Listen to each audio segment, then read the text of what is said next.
नमस्कार साथीहरु, यतिखेर म मेरो छिमेकी टोल सिसेनी भन्ने बस्तीतिर आएको समयमा म यहाँहरुलाई फेरि एउटा भिडियो देखाउन गइरहेको छु र मैले स्पेशल यहाँहरुलाई छिमेकी टोलको नाताले भेनाजु दिदीको घर पर्ने म यो घरमा यतिखेर उपस्थित छु र मैले यहाँहरुलाई यो हाम्रो दिदी भेनाले पालेको बाख्राको बारेमा यहाँहरुलाई बुझाउन गइरहेको छु र उहाँहरुले पालेको बाख्राको दृश्य देख्दाखेरि यहाँहरुलाई अचम्म लाग्न सक्छ। झन्डै झन्डै 80-90 को संख्यामा उहाँहरुले बाख्रा पालिराख्नु भएको छ।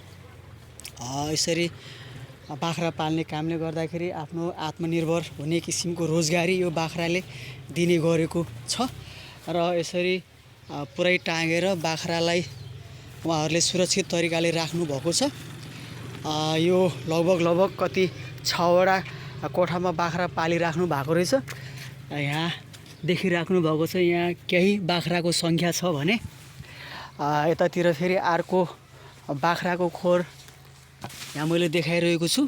यहाँ पनि टन्नै बाख्राहरू छन्। यो एउटै घरको बाख्रा अनि यहाँ पनि टन्नै बाख्राहरू छन्। हेर्नुस् त कति राम्रो बाख्रा। यो एउटै घरको भेनाजु पर्नेको बाख्रा। उहाँहरूले अचम्म तरिकाको बाख्रा पालिराख्नु भएको छ।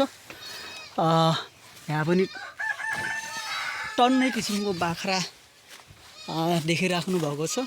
अति व्यवस्थित तरिकाको बाख्रा। अनि उताको साइडमा म जान्छु।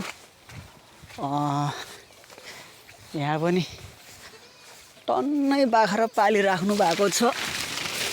हेर्नुस् त यो सबै एउटै घरको बाख्रा।